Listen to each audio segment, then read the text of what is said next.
activating crisis management procedures to jump from slow time to quick time thinking, and so on. If we use a standard actuary employed by major insurance companies to calculate the probability of these events coinciding in a 10-year mean, we learn that the probability of this happening is greater than 1 in 300 tetragillion. To put that in perspective, that's a number with 41 zeros behind it. That is trillions and trillions and trillions and trillions and still more trillions times greater than all the grains of sand in all the world. To put that number in perspective, it has 41 zeros. Scientists using supercomputers have estimated that the Earth has over 7 quintillion grains of sand. A quintillion has 18 zeros. It would appear as some way of stopping the response of the emergency services or providing some kind of cover for what must be operations orchestrated in some way by the state. The evidence is overwhelming. All the telltale signs are there of government-sponsored terror. Only the British government had the know-how to carry out the attacks and to control the situation before and after the bombings. And of course, there's all the other admitted cases where the British government has hired terrorists to carry out assassinations or carried out bombings in their own country as a pretext for political control. And then, of course, there's qui bono, Latin for who benefits, who stands to gain. In the weeks leading up to 7/7, Tony Blair's poll numbers had fallen to the lowest point in his 7-year administration. His Labour Party was sure to lose the parliamentary elections. Support for the war was dismal. Despite the bombings, which did improve his approval ratings and support for the war, he was still only barely able to maintain control over the British House of Commons. In the wake of the bombings, Tony Blair's administration descended on the British people with a raft of tyrannical legislation, attacking the press, freedom of assembly, and setting up the conditions needed for a martial law takeover of the nation through the Civil Contingencies Act. And of course, the bombings took place while world leaders were meeting in Scotland, so Bush and Blair could grandstand and blame the whole thing on Iraq, legitimizing their war. Despite the fact that the G8 World Summit was coming to England on July 7th, the British government lowered the terror threat on the London Underground in early June and conveniently lowered security. We were told that we invaded Iraq to bring the nation freedom, but Pentagon documents show their real plan was to balkanize the nation into 3 or 4 sections and foment endless sectarian civil war.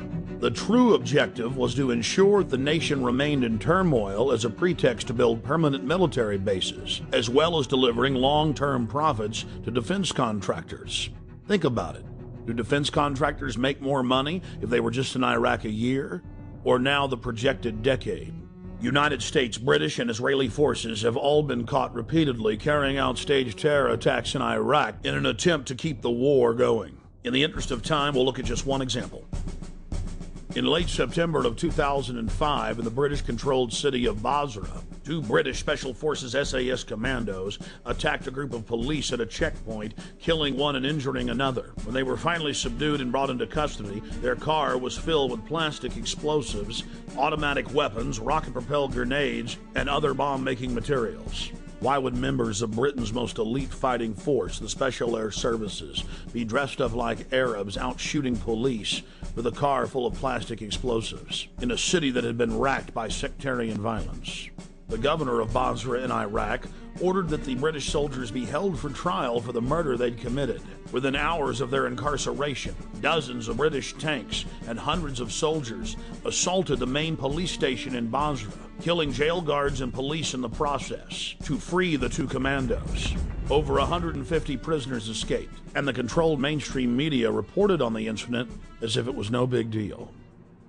We cannot wait for the final proof. The smoking gun that could come in the form of mushroom cloud. The United States knows that Iraq has weapons of mass destruction. Saddam Hussein already possesses 2 out of 3 key components needed to build a nuclear bomb. In early February of 2006, members of the British government leaked documents that the White House admits are authentic. Known as the White House Memo, it is the minutes of a pre-war meeting between Prime Minister Tony Blair and George Bush in the Oval Office. The minutes contain the discussion of a classic false flag operation, where Bush tried to lure Saddam into war using UN aircraft. Mr. Bush told Tony Blair of the extraordinary plan during a meeting in the White House on January 31, 2003, 6 weeks before the war started, the Times of London reported. The Times reads, President Bush had plans to lure Saddam Hussein into war by flying an aircraft over Iraq painted in UN colors in a hope he would shoot it down. The memo also contained details of President Bush's plan to have defectors claim they had seen weapons of mass destruction that didn't exist. Well, it is perfectly true that we now know that the evidence, both in the United States and in Britain, which was put before the people, turns out to be wrong. It was known to be wrong. It was fed to Parliament. It was fed to Congress in order to get the necessary support. But we don't want the smoking gun to be a mushroom cloud. When Congress threatened to block the reauthorization and expansion of the USA Patriot Act in 2006, President Bush announced that he would still enforce the law, even if it was not a law. That, by its definition, is dictatorship.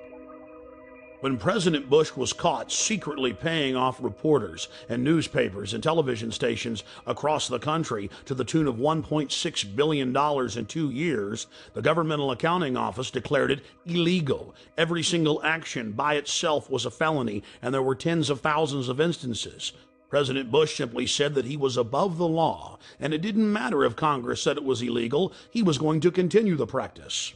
When a leader declares themselves above the law, you are living in an official dictatorship. We have found out from our time in the services that there are certain people in the press who work as agents of influence of the intelligence services.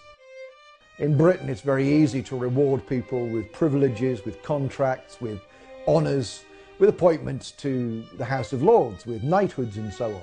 So no money has to change hands, but those people know very clearly that they have a job to put out propaganda on behalf of the services.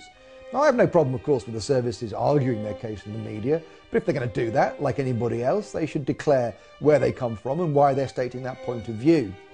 Fortunately, as a result of our book, Spies, Lies and Whistleblowers, one of the prominent agents of influence, in fact, two prominent agents of influence, Dominic Lawson and Con Coughlin, who both work for the Sunday Telegraph, have had to resign.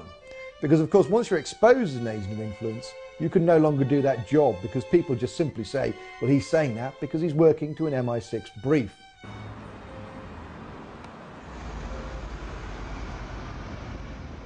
When Congress informed Bush that secret arrest, secret detention, and torture was illegal, he simply had his Attorney General, Alberto Gonzales, issuing a policy paper claiming that it was lawful. Known as the infamous torture memos, Gonzales said that they would simply stop calling it torture and call it pressure, and that if someone died in custody from torture, that was acceptable. But White House counsel John Yoo went even further. In memos that he wrote for the president that were used by the military as their authority to engage in torture, he stated that they could even torture small children in front of their parents, in some cases sexually. And in another shocking turn, President Bush has taken to signing pieces of legislation that haven't even passed the Congress. President Bush was also caught engaging in warrantless searches using the National Security Agency to spy on the American people. Bush claimed that he had executive authority to ignore any federal law he wished. The 1878 Posse Comitatus law bars the military from engaging in law enforcement activities against the American people. Bush was caught using the Defense Intelligence Agency, a branch of the Pentagon, to spy on peaceful anti-war activists. He again claimed that he was above the law. Bush then claimed that the Constitution gave him the right to spy on the American people. Of course, the Constitution and Bill of Rights says the exact opposite. In the midst of the scandal, the retiring head of the National Security Agency went before the National Press Club and informed everyone that there was no need of a warrant in America. He chastised a reporter who claimed that you needed probable cause to search someone. He said all that was needed was that it be, quote, reasonable, and the government would decide what was reasonable. My understanding is that the Fourth Amendment of the Constitution specifies that you must have probable cause to be able to do a search that does not violate an American's right against unlawful searches and seizures. Actually, the Fourth Amendment actually protects all of us against unreasonable search and seizure. But that's what it says. The measure